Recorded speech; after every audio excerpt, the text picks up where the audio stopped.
Raisa, Radio Indonesia Sehat Healthy Radio. Selamat siang Sobat Sehat semuanya. Apa kabar hari ini?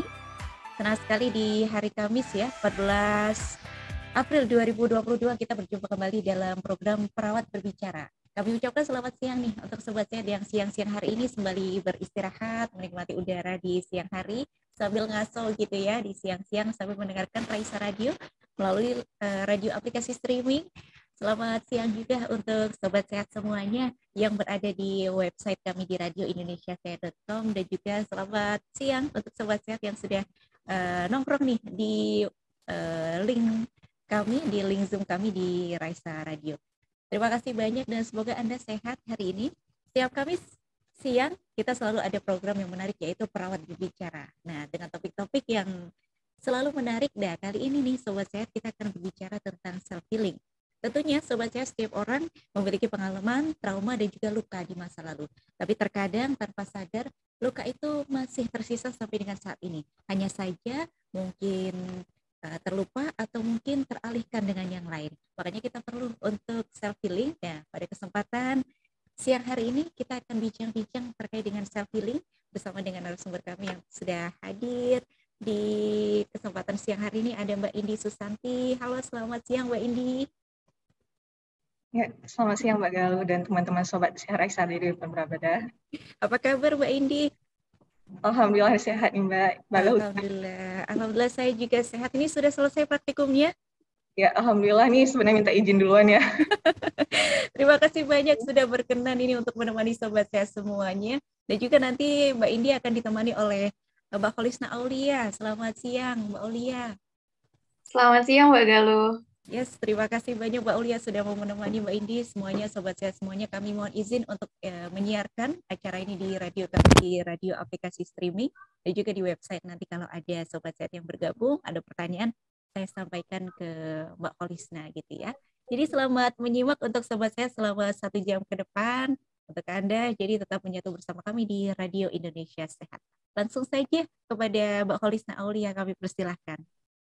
Baik, terima kasih banyak saya ucapkan kepada Mbak Galuh yang telah memberikan kesempatan kepada saya dan juga Mbak Indi.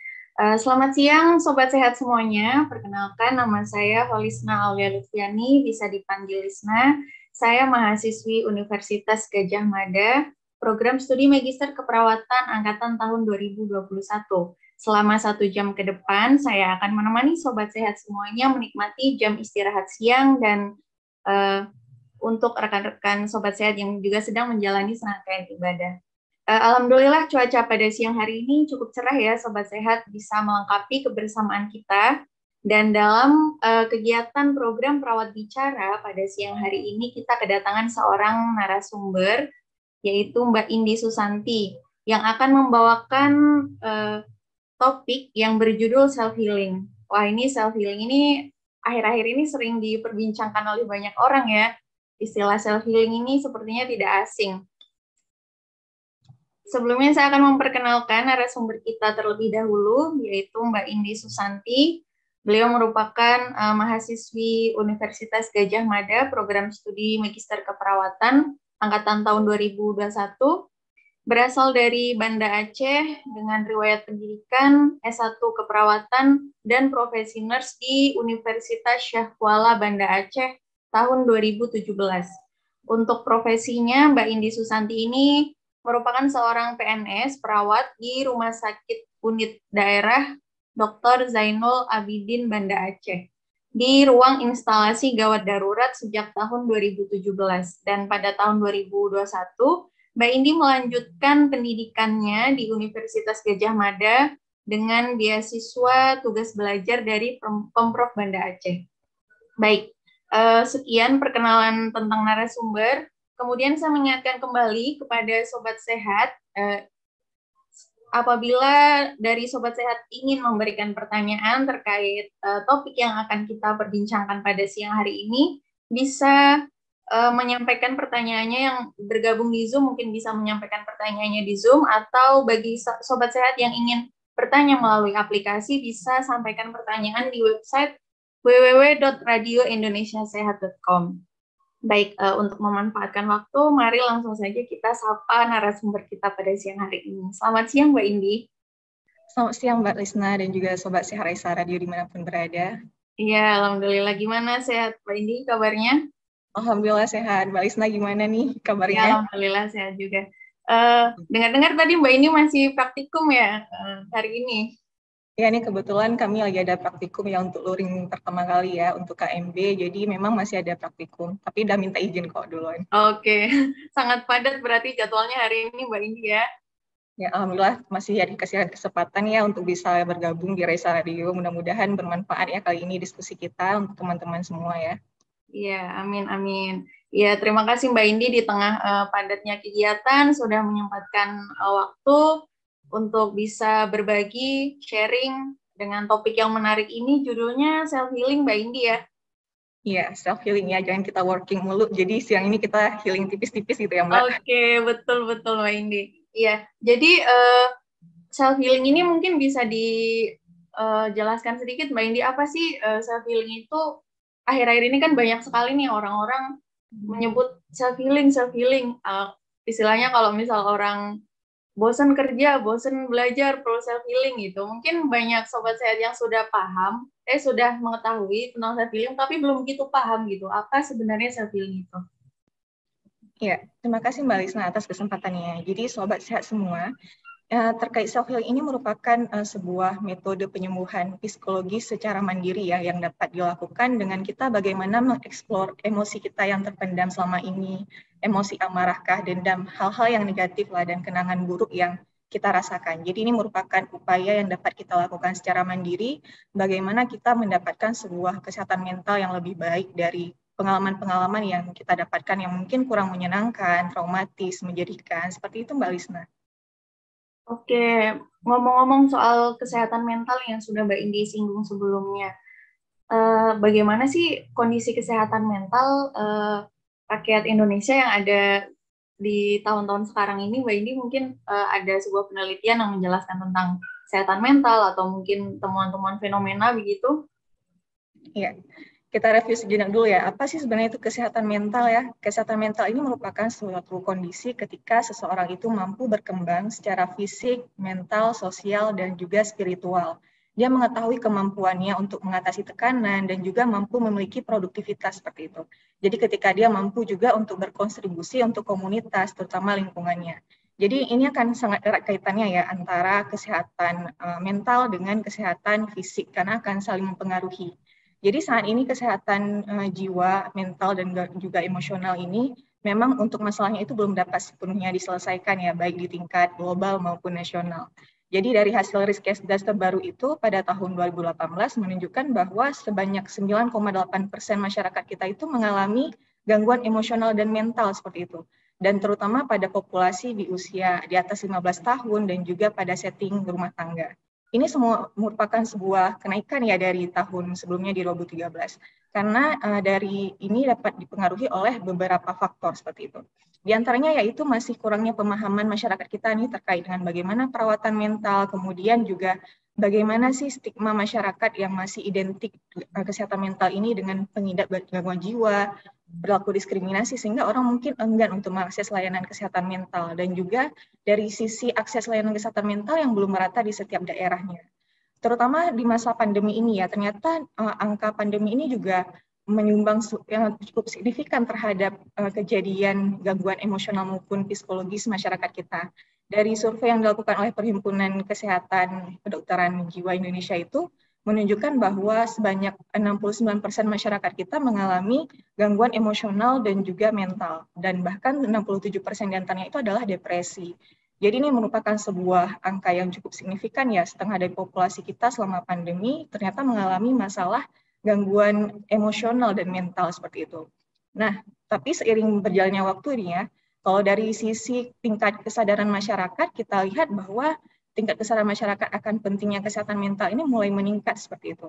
Hal ini dapat kita lihat dari banyaknya kampanye sosialisasi terkait dengan kesehatan mental, bahkan mungkin beberapa komunitas yang sudah terbentuk untuk memproklamirkan berapa pentingnya bahwa kesehatan mental ini tidak kalah penting dari kesehatan fisik. Dan juga tentunya ini akan mempengaruhi kan bagaimana persepsi masyarakat kita terhadap pentingnya kesehatan mental, dan mereka tentu juga akan mempengaruhi perilakunya seperti itu.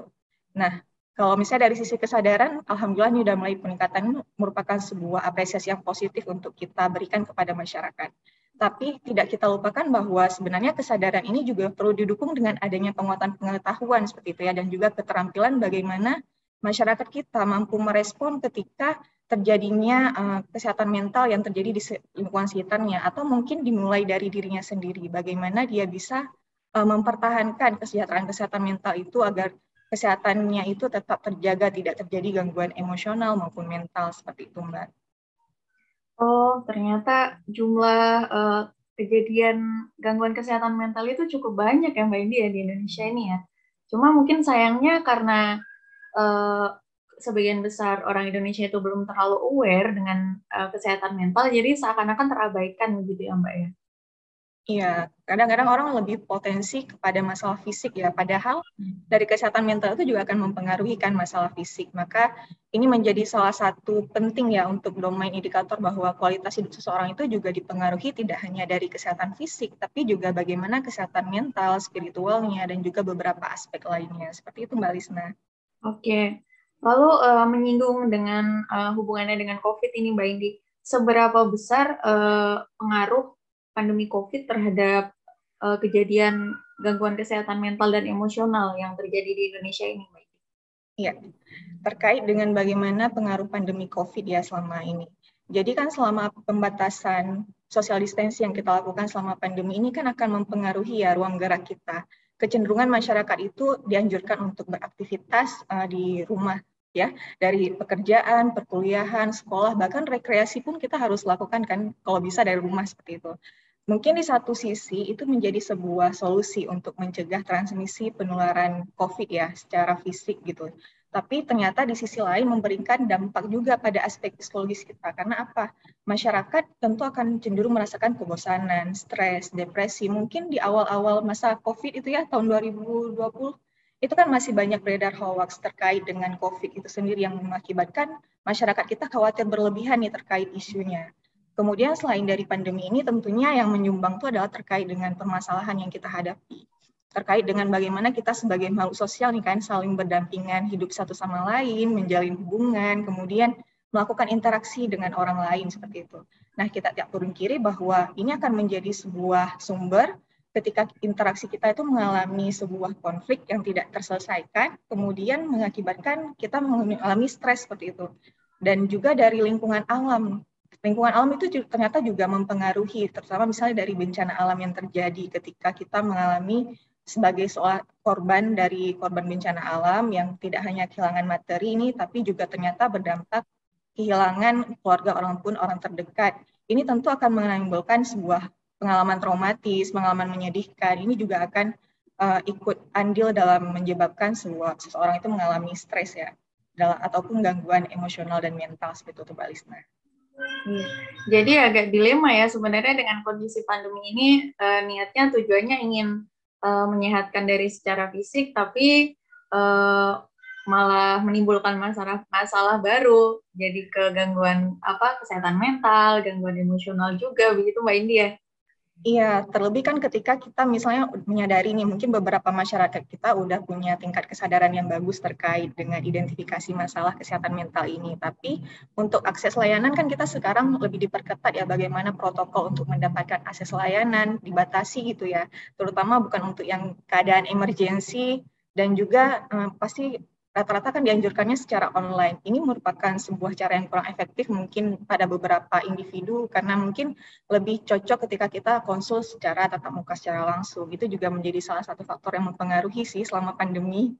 Iya, betul-betul. Jadi ruang gerak kita terbatas, ruang temu kita juga terbatas, sehingga stresor itu pasti meningkat semakin tinggi ya.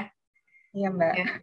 Oke, selanjutnya Mbak Indi, untuk tanda-tanda atau gejala seseorang bisa dikatakan mengalami gangguan kesehatan mental emosional itu bagaimana Mbak Indi? Ya, untuk gejala gangguan kesehatan mental ini yang dialami antar individu itu mungkin tidak akan selalu sama ya. Ada beberapa perbedaan atau nggak semuanya include gitu. Tapi dari beberapa yang dapat kita lihat itu rata-rata umumnya orang yang mengalami gangguan emosional dan mental itu akan cenderung mudah marah, mudah kesal gitu ya, bahkan mungkin dengan hal-hal yang kelihatannya sepele ataupun hal-hal kecil seperti itu. Kemudian juga mudah untuk putus asa, kemudian minder gitu, cepat rendah diri, kecemasan, khawatir yang berlebihan, bahkan mungkin pada beberapa orang ini mengalami gangguan pola tidur, dan juga kehilangan minat ataupun mati rasa, kurang semangat gitu melakukan aktivitas kesehariannya, dan juga cepat masa lelah, dan juga akan sulit untuk konsentrasi ataupun fokus dalam menyelesaikan pekerjaan seperti itu. Nah, bagaimana dampaknya? Tentunya akan sangat mempengaruhi ya gangguan emosional dan mental ini terhadap interaksi kita, hubungan dengan orang lain itu kan akan terganggu gitu. Kemudian bagaimana menimbulkan juga masalah masalah fisik seperti itu. Jadi orang-orang yang stres itu kan akan lebih cenderung membuka peluang rentannya terkena sebuah penyakit gitu. Kemudian bagaimana produktivitas ini juga akan terganggu akibat masalah fisik yang kita alami, dan juga bahkan mungkin pada beberapa fenomena yang sering kita lihat nih, orang-orang yang mengalami depresi yang ketika kapasitas dirinya tidak mampu lagi menampung dan tidak ada dukungan dari lingkungan sekitar, itu juga dapat sampai melukai diri sendiri ya, ataupun self harm gitu Mbak. Oke, baik. Mbak Indi, ini ada Sobat Sehat yang bergabung, Mbak, untuk bertanya atas nama Mbak Niken Indraswari. Selamat siang, Mbak Niken Indraswari. Terima kasih sudah bergabung, berpartisipasi untuk memberikan pertanyaan. Pertanyaannya adalah, selamat siang, Radio Raisa. Wah, temanya bagus. Izin bertanya, lalu bagaimana langkah pertama bila kita mengetahui bahwa diri kita mentalnya sedang kurang baik? Silahkan, Mbak Indi. Ya. Terima kasih Mbak Niken sudah bergabung. Baik, saya akan coba menjawab ya pertanyaannya. Apa sih yang harus kita lakukan ya ketika kita mengetahui bahwa kita sedang mengalami gangguan kesehatan mental maupun emosional dari gejala-gejala yang sudah saya paparkan tadi ya. Yang pertama adalah kita mengenali masalah, yaitu bagaimana secara kognitif ini kan ketika kita mendapatkan stimulus berupa permasalahan yang kita dapatkan dari kejadian yang mungkin kurang menyenangkan gitu, yang menimbulkan kesedihan ataupun traumatis, ini kan akan ditangkap oleh alat indera kita ya, baik itu secara penglihatan, pendengaran, perasa. Kemudian bagi beberapa kejadian yang menyenangkan atau menyedihkan, itu biasanya memiliki kode unik tersendiri yang akan direspon oleh otak dan kemudian akan disimpan. Nah, pada beberapa kejadian yang unik tersebut dengan kode tersebut akan cenderung kita tarikkan, akan kita tarik memorinya, akan ingat. Itu juga akan mempengaruhi bagaimana fokus kita terhadap stres tersebut, terutama ketika ketahanan diri kita terhadap masalah tersebut itu negatif ataupun di luar kapasitas kita dan tidak adanya dukungan dari individu. Yang pertama kita mengenali masalah, kemudian yang kedua adalah kita mengidentifikasi jenis masalah tersebut. Jadi masalah yang terjadi pada individu itu bisa dari konflik dengan orang lain atau konflik dengan diri kita sendiri. Jadi kita harus menentukan nih sebenarnya konflik permasalahan yang kita hadapi itu dengan orang lainkah atau berasal dari diri sendiri. Bagaimana kita membedakannya? Jadi kalau konflik dengan orang lain itu merupakan sebuah pertentangan ataupun permasalahan yang kita hadapi antar individu ya. Jadi kita tidak pungkiri dalam realitas kehidupan, dalam interaksi yang kita jalin, kita sering mengalami perbedaan latar belakang. Kemudian mungkin bagi yang sedang putus cinta nih, susah move on, di PHP-in, pembulian, ataupun percayaan dan berbagai latar belakang yang berbeda itu juga akan mengakibatkan konflik kan. Jadi kita harus identifikasi dulu. Atau kalau bukan dari konflik dengan orang lain, mungkin konflik dengan diri kita sendiri, yaitu ketika kita tidak mampu mengatasi masalah eksternal nih, masalah konflik dengan orang lain, kemudian kita menyalahkan diri sendiri. Nah, ini juga merupakan sebuah permasalahan ya. Ketika kita tidak mampu mengidentifikasi masalah tersebut, kita terlalu berlarut-larut dengan sebuah kegagalan ataupun ketidakcapaian kita atas sebuah tujuan. Karena kan kecenderungan dari masyarakat kita ini kan saat ini ya, kalau kita lihat fenomenanya mungkin ada di beberapa media sosial yang menunjukkan bahwa lebih ekspos terhadap kebahagiaan nih. Padahal kan belum tentu, mungkin ada yang mungkin betul-betul bahagia, ada juga mungkin yang sekedar topeng. Kita kan manusia banyak topeng ya, menggunakan setting, kemudian bagaimana kita sesuaikan dengan tempat dan orang yang kita hadapi. Terkadang kita sampai lupa hanya mengeksplor kebahagiaannya saja, padahal kita perlu juga mengeksplor sisi dari emosi negatif kita yang perlu kita keluarkan secara positif. Misalnya untuk tidak terlalu memendam perasaan, kapan kita perlu mengungkapkan kalau kita sedang kecewa, sedang sedih, namun cara penyaluran itulah yang harusnya dilakukan secara baik. Seperti itu mungkin Mbak Lisna. Baik, begitu ya Mbak Niken Indraswari, langkah-langkah yang kiranya perlu dilakukan saat kita sedang merasa emosi atau mental kita sedang kurang baik gitu. Jadi mungkin ada istilahnya jangan ditutup-tutupi, jangan berpura-pura. It's okay to not be okay gitu ya Mbak Indi ya. Iya. Oke. Ini selanjutnya ada pertanyaan lagi dari Ibu Sinta Kristanti. Baik, terima kasih Bu Sinta sudah bergabung. Pertanyaannya adalah izin bertanya kegiatan apa yang bisa disebut sebagai self healing? Bagaimana standarnya? Apa standarnya? Atau bebas aja asal fun gitu. Silakan Mbak Indi. Terima kasih sebelumnya Bu Sinta untuk pertanyaannya ya. Baik, Indi coba jawab ya Bu. Terkait dengan metode self healing ini sebenarnya banyak banget ya Bu ya. Ini tergantung dari bagaimana kemampuan kita dalam melakukan metode-metode yang ada. Jadi self healing ini tidak hanya sebatas dengan identik sekarang ya, healing liburan gitu. Sebenarnya sangat luas ya untuk dapat kita lakukan. Jadi di antaranya itu adalah bagaimana misalnya dengan expressive writing itu juga merupakan dari self healing gitu. Kita mengekspresikan, melakukan terapi menggunakan media tulisan, misalnya dengan menulis diary, itu juga merupakan ternyata bagian dari self healing gitu, mengeksplor perasaan emosi negatif kita untuk menjadi positif.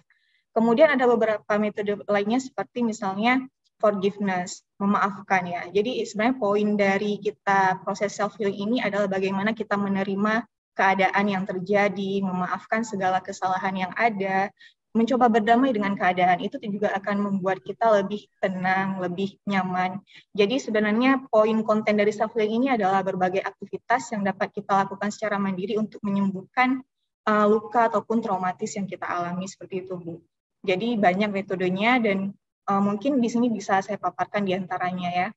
Kemudian juga dengan rasa kita bersyukur itu juga akan menjadikan kehidupan kita menjadi lebih baik. Yaitu kita bahwa sadari bahwa semua orang individu ini kan nggak ada yang sempurna ya, punya kelebihan dan kekurangannya. Setiap orang itu akan pasti memiliki masalah, cuman kadang-kadang beda aja responnya, bagaimana dia bisa adaptasi terhadap masalah tersebut dan bagaimana cara dia menunjukkan.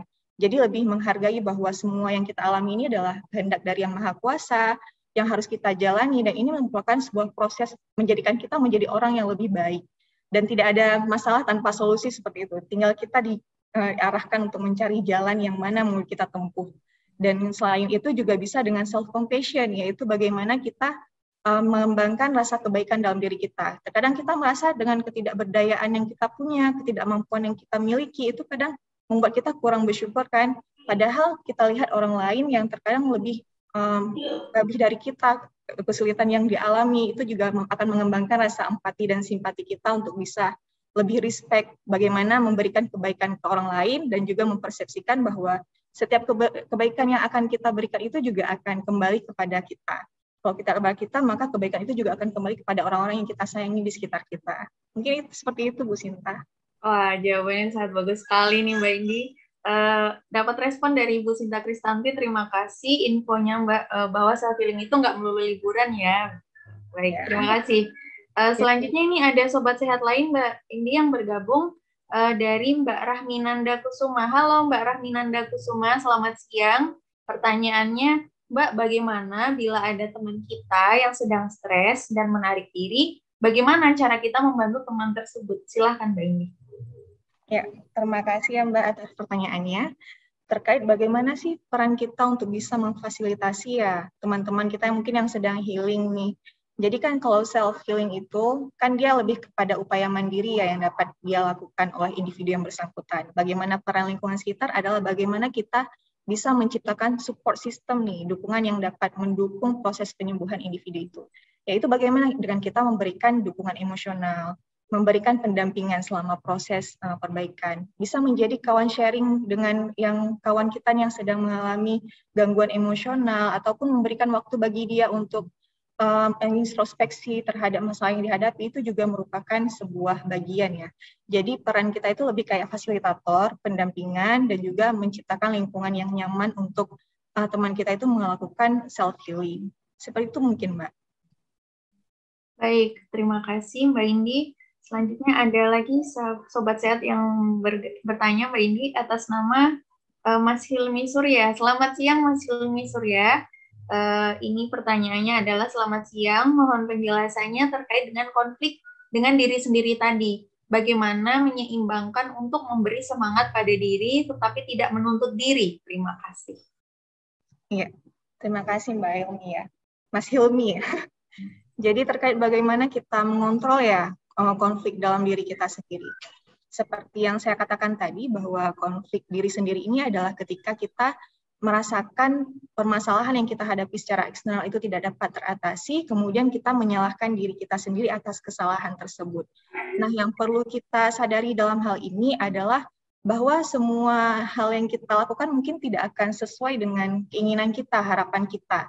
Tapi yang kita perlu fokuskan dalam hal ini adalah bagaimana proses kita. Terkadang mungkin hasil tidak akan sesuai dengan apa yang kita ekspektasikan, tapi bagaimana proses upaya itu yang lebih akan kita hargai. Memberikan apresiasi kepada diri bahwa sejauh ini kamu udah kuat loh, kamu udah menjalani berbagai masalah, tantangan, dan buktinya kamu bertahan udah sejauh ini. Jadi jangan pernah menyerah dengan keadaan seperti itu.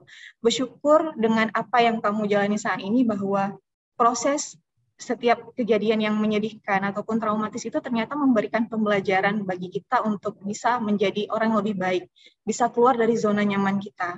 Memang untuk keluar dari zona nyaman ini nggak akan enak gitu ya, pasti tantangan dan hambatan di awal itu pasti ada, namanya juga keluar dari zona nyaman, tapi bukan dalam artian kita meninggalkan zona nyaman, enggak, tapi kita memperluas zona nyaman kita untuk melalui proses di dalam zona pembelajaran ataupun zona pertumbuhan ini untuk menjadi orang yang lebih baik.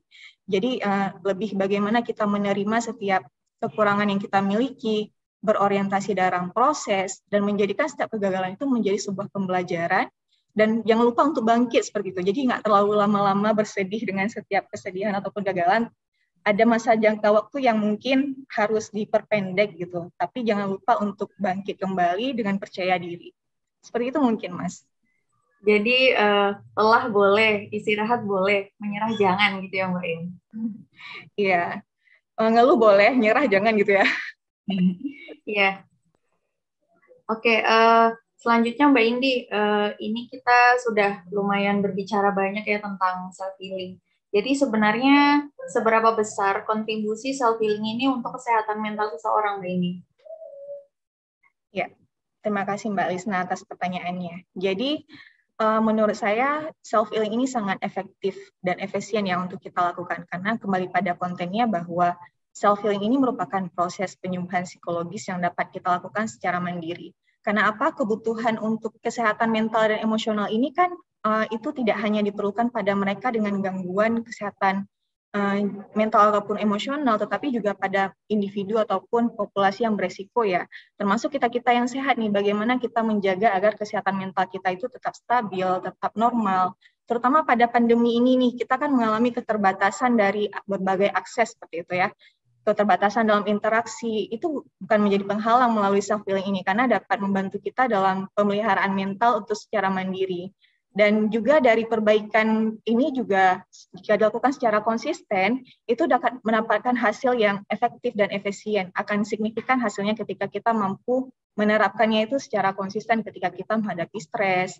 Dan tujuannya ini adalah kita mengeluarkan, mengeksplorasi bagaimana emosi negatif kita itu menjadi lebih positif. Baik, terima kasih Mbak Indi. Selanjutnya ada Sobat Sehat lagi yang bergabung, Mbak, dengan bertanya dari Bapak Agus Herianto. Selamat siang, Bapak Agus Herianto. Terima kasih sudah bergabung. Izin bertanya, Mbak Indi, apa tanda self-healing itu berhasil atau tidak? Bila belum berhasil, apa yang harus dilakukan? Silakan, Mbak Indi. Boleh diulangi, Mbak? Gimana?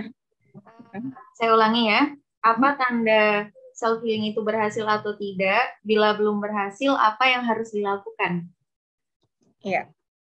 Tanda kalau self-healing itu sudah dilakukan ya. Jadi tujuannya itu adalah kan self-healing perbaikan. Ketika kita mengalami sebuah perbaikan emosional dari sebelumnya yang negatif nih, amarah yang terpendam, emosi yang juga negatif seperti dendam gitu ya, dan kenangan-kenangan lama yang mungkin kurang menyenangkan, itu bisa kita eksplor, bisa kita keluarkan menjadi hal yang lebih positif gitu. Dalam bentuk apa? Kita lebih menerima hal-hal yang tidak menyenangkan dalam hidup kita. Itu kita lebih ikhlas, lebih tenang, lebih nyaman gitu ya. Kemudian kalau mengalami konflik dengan orang lain, kita mampu memaafkan gitu. Bukan dalam artian melupakan, tapi menjadikannya sebagai pembelajaran dan memberikan orang lain itu kesempatan kedua, memberikan kebaikan dan juga memberikan kesempatan seperti itu.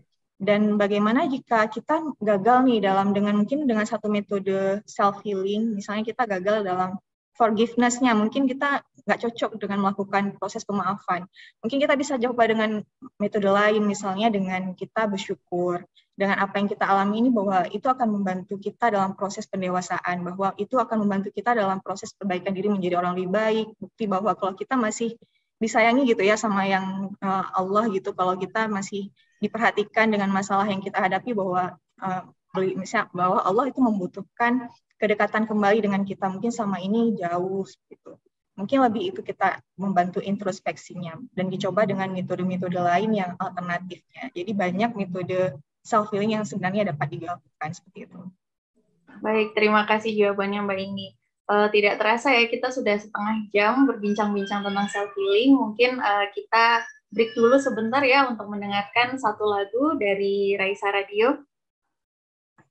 Baik, terima kasih. Mohon izin Mbak Indi dan juga Mbak Lisna ya. Terus sekali obrolan kita di siang hari ini, sobat saya ini banyak sekali yang bergabung dan juga banyak yang mengajukan pertanyaan. Tapi tenang saja sobat saya, Anda masih bisa mengikuti obrolan kami. Karena setelah lagu ini kita masih akan ngobrol-ngobrol sampai dengan jam 12 tadi ya. Yang menarik adalah bahwa self healing itu tidak melulu soal jalan-jalan yang mahal, yang jauh, tetapi subjektif ya. Subjektif kalau menurut kita itu it works untuk kita, ya kita lakukan gitu. Setelah ini kita akan kembali Sobat Sehat, untuk Anda tetap bergabung bersama kami di Raisa Radio Indonesia Sehat.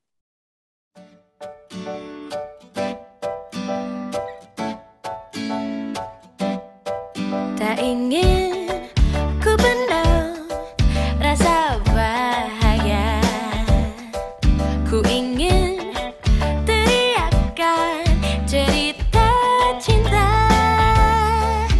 tentang kita di masa depan. Angan-angan yang tersirat akan hari tua, namun bibir masih terbungkam. Tapi mohon percayalah, kelak akan indah.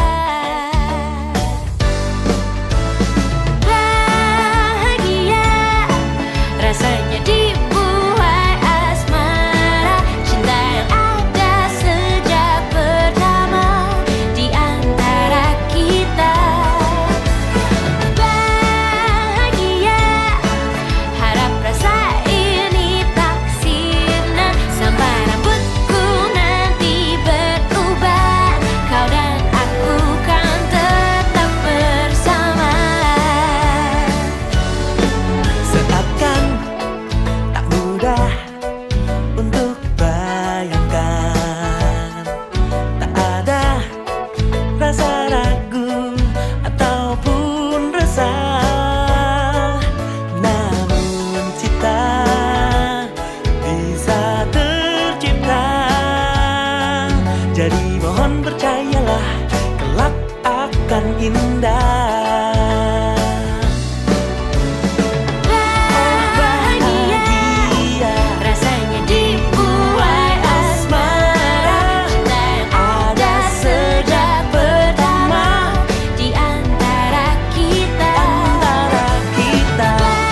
Bahagia, harap rasa ini tak sirna sampai rambutku nanti berubah. Kau dan aku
Radio Indonesia Sehat, Healthy Radio, satu lagu dari Hi-Fi dengan Bahagia, membuat kita bertanya nih, sudahkah Anda bahagia hari ini? Sudahkah kita bahagia hari ini? Karena kadang kita mencari-cari bahagia di luar, padahal kita sendiri yang tahu apa yang membuat kita bahagia.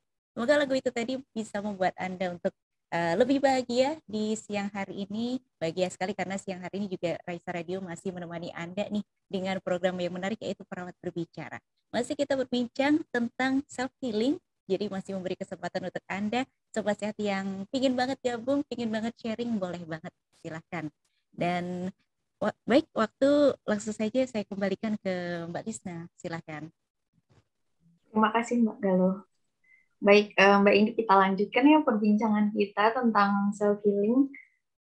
Akhir-akhir ini istilah-istilah yang muncul itu selain self-healing itu juga macam-macam nih Mbak. Yang saya dengar itu ada self-love, ada self-care, ada juga istilah self-reward yang orang tuh sedikit-sedikit misal habis bekerja, self-reward buat diri sendiri, beli makanan atau beli sesuatu kayak gitu. Sebenarnya hal-hal itu tuh berhubungan satu sama lain atau perbedaannya apa sih Mbak dari istilah-istilah tersebut? Ya, terima kasih Mbak Lisna. Terkait dengan perbedaan dari beberapa istilah tersebut ya, bagaimana self-healing, self-worth, kemudian self-reward, dan juga self-care gitu ya. Tentu ini beda-beda tipis, tapi sebenarnya beda. Ya, kalau self-healing tadi kan sebuah proses pemulihan psikologis ya yang bisa dilakukan kita secara mandiri, bagaimana kita mengeksplorasi emosi negatif kita itu untuk bisa menjadi lebih positif gitu kan.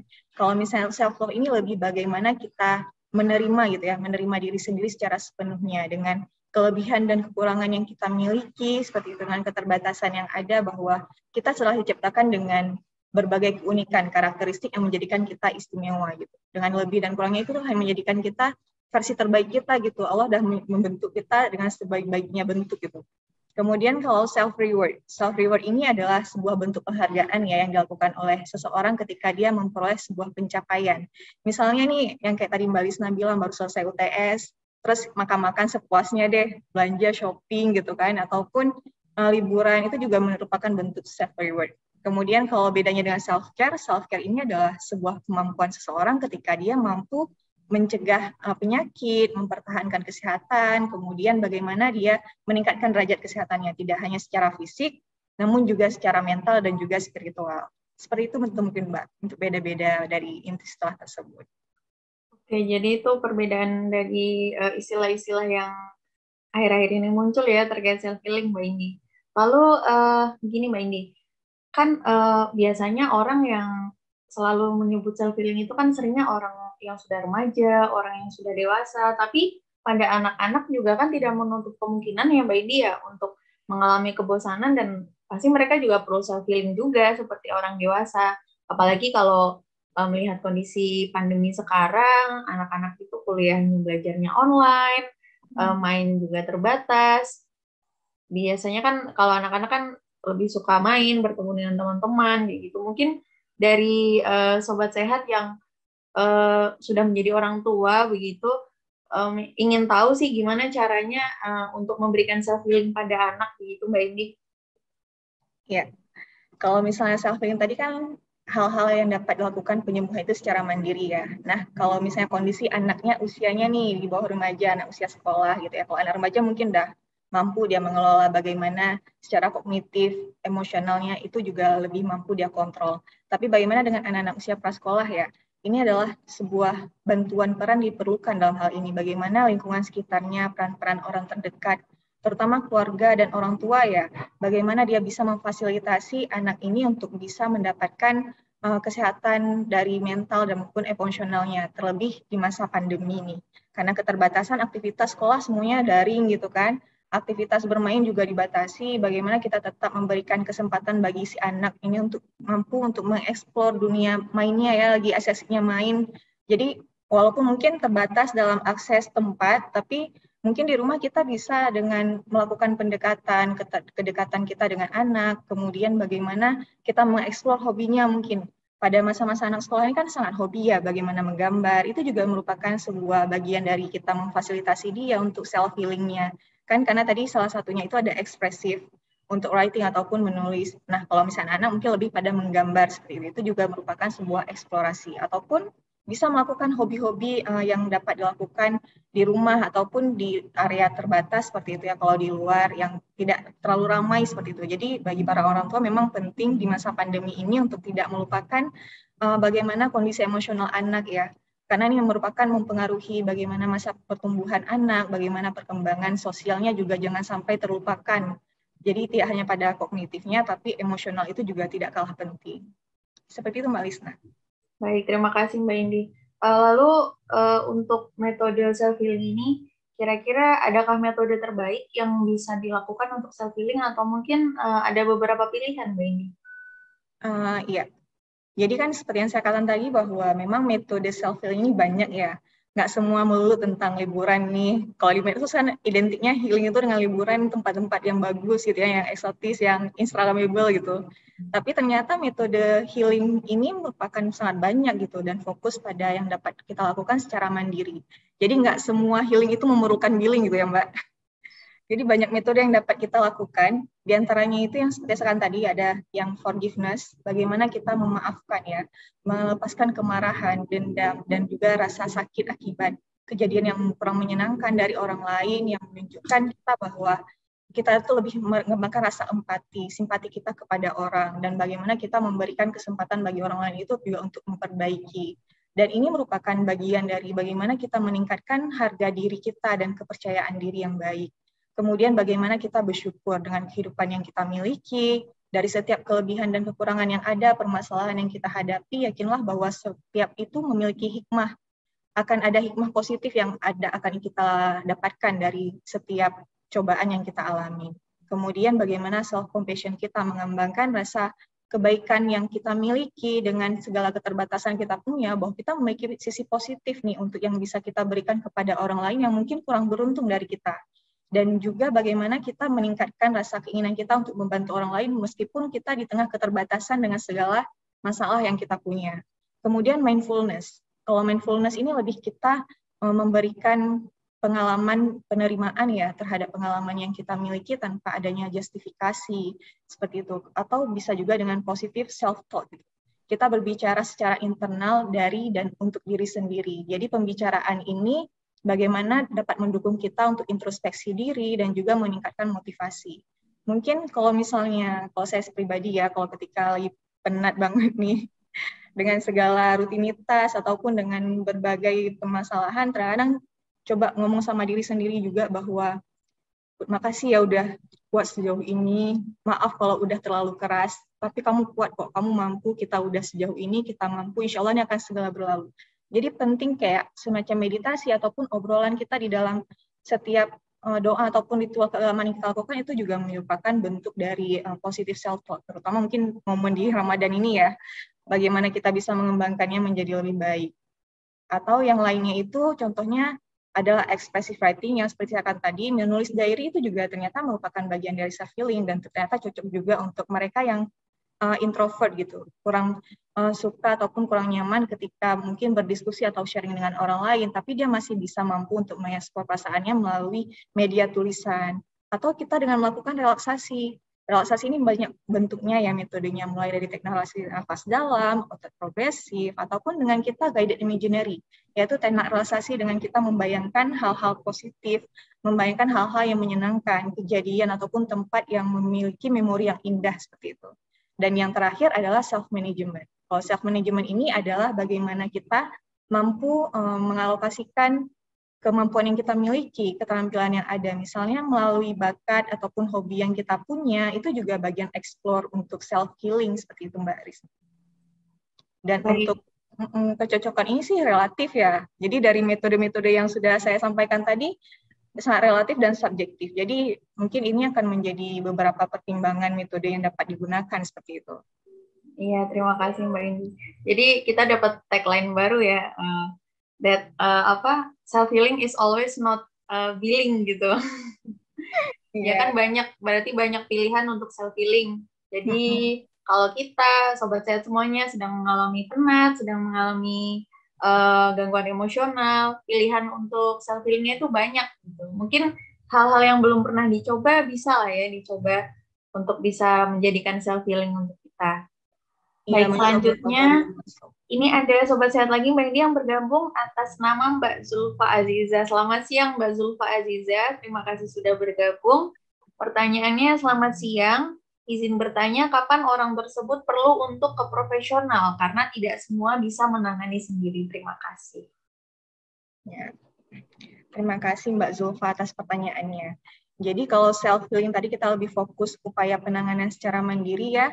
Kalau kita membutuhkan sebuah indikasi memang dari gejala yang kita miliki, ini udah tindak lanjut nih. Kita udah melakukan berbagai metode self healing, ternyata tidak cukup signifikan untuk mengurangi depresi kita ataupun stres yang kita miliki, itu akan berkelanjutan dan ternyata cukup mengganggu untuk aktivitas kita, produktivitas kita.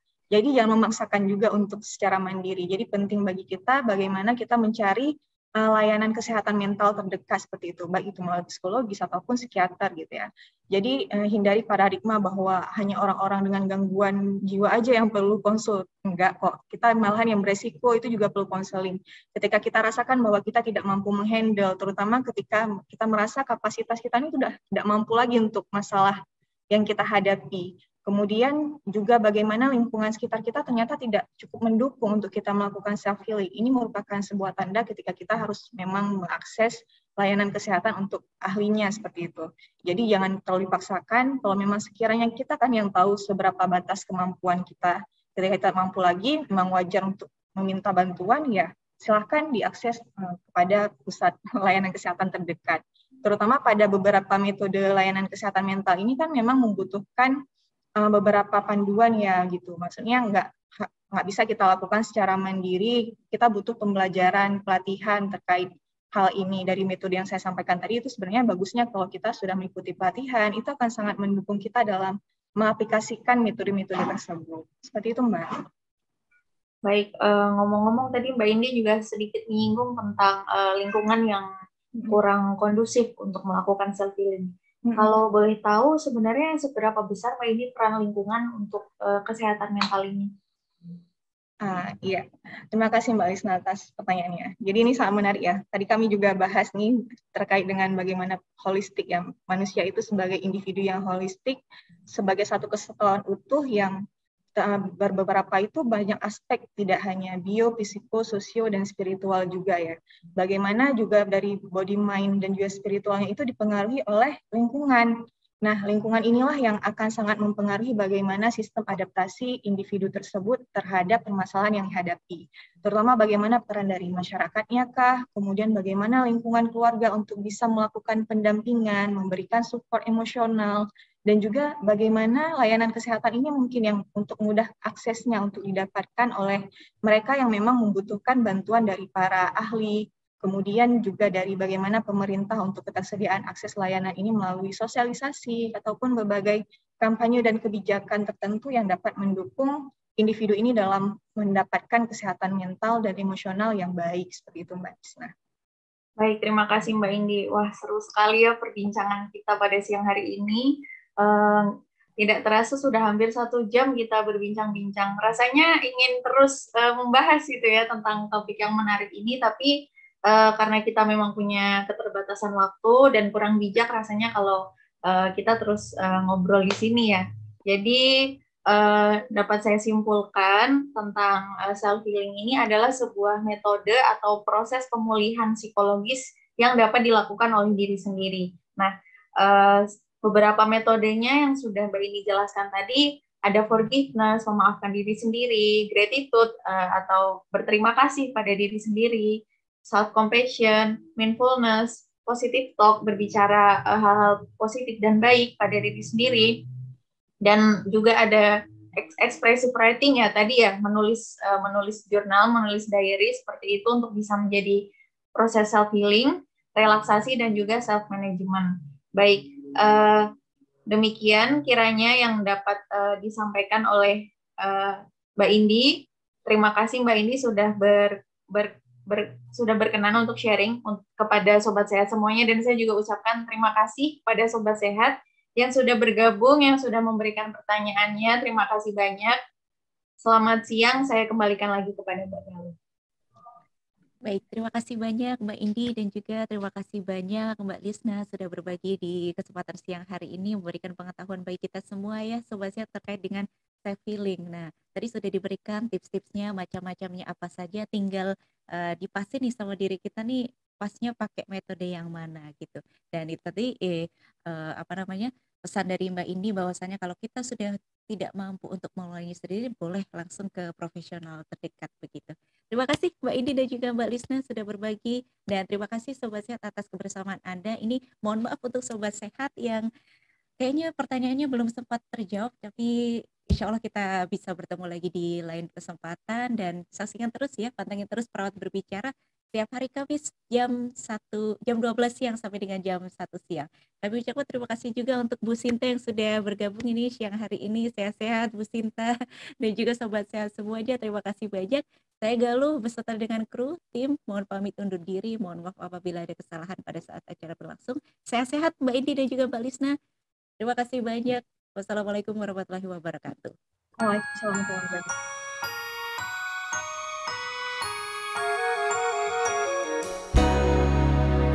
Sungguh tiada pernah ku sangka, sungguh tiada pernah ku duga, kau datang padaku,